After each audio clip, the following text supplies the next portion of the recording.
Welcome back to the devlog for the game I'm making in 8 weeks for a Halloween showcase.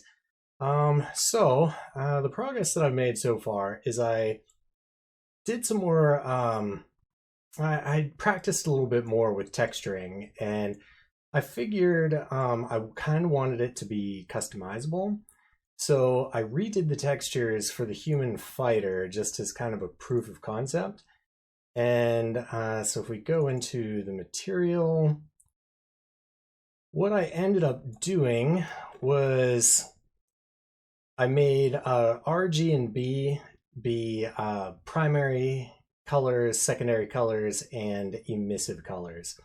And since I texture packed it, it's much smaller as a texture. What am I doing? And then I can just multiply it by a color value, and that allows me to change it even at runtime if I want to. Everything else is the same, roughness and metallic, pretty much the same. I didn't change anything there. But I just multiply all these together and then add them up. Well, except for the emissive. The emissive goes straight into emissive color. And then I created a material instance. I open this up, take it off the screen, go over here, then I can change the colors to be whatever I want. I think it's a nice little touch, and if I want to add customization later, I can. So I really like how easy Unreal makes this. But yeah, so that's it for texturing. The other thing I did was, let's close these out. Oh yeah, actually I still need that open. Going to meshes.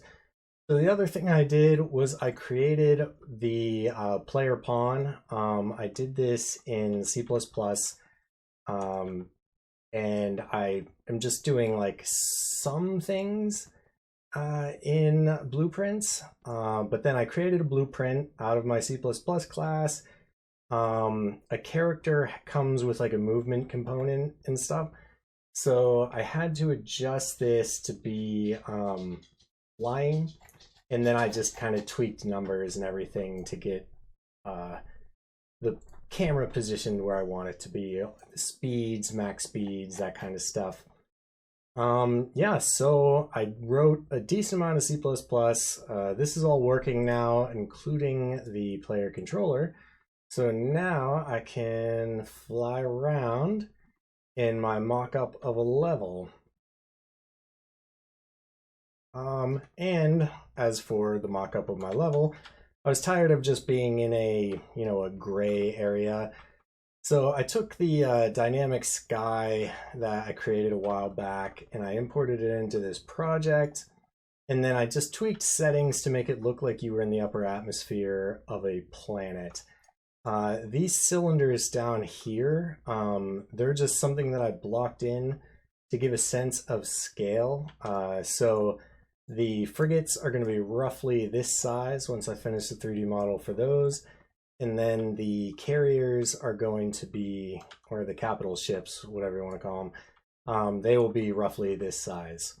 So as you pilot a fighter, it will look like this. And then if you're piloting a frigate, it's going to be a top-down view. And you'll see all the little fighters buzzing around. And the carrier, I'm not sure if you're going to be able to pilot one of those.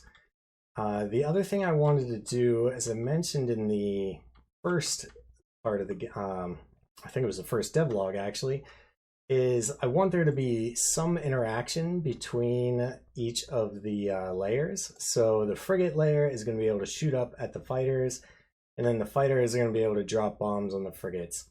So I think like when you ready your bombs, I'm going to go into like a top-down view and then allow you to like drop bombs on the turrets that are shooting up on you at you and stuff. And then the idea is, hopefully this is capturing my mouse. Then the idea is the weapons will have a firing arc, like a field of view. And so you will go at a constant speed forward, and then you'll point at things with your mouse cursor or your thumbstick. I'm sporting controllers too. And the turrets, if it is within the field of view, it will fire whatever turret you have equipped. And then I also plan on having missiles. I'm probably going to stick those on like the tips of the plane or something like that. And then for bombs, you can go into the top-down view and drop them on the frigates. Yeah, so that's pretty much everything. It's nice to finally have like a visual to show people what I'm thinking. But I want this to have kind of an arcadey feel. You know, fly around, shoot at things until they die, limit the movement to just two dimensions to simplify things a little bit so you can focus on just the fun shit of shooting and firing missiles and stuff. I think it's going to be a fun little game. I'm actually kind of excited about it. Now that I've done some play testing, and I originally was planning on having it be a top-down, like twin stick shooter kind of thing, but as I played around with it, I'm like, man, there's a million games like this. Whereas, like, I don't think I've seen anything that is in this perspective, but leans slightly further into simulation than arcadiness. But yeah, I'm excited. The next thing I'm going to do is probably get projectiles working, and then I'll probably work on some AI. We'll see how far I get. Today marks exactly 1 month before the Halloween showcase. So I have just a little over 4 weeks to finish everything up. I think my original scope was probably a little too ambitious, but I scoped it in a way that I can cut things if necessary. But I hope you enjoyed this devlog, and I will see you in the next one.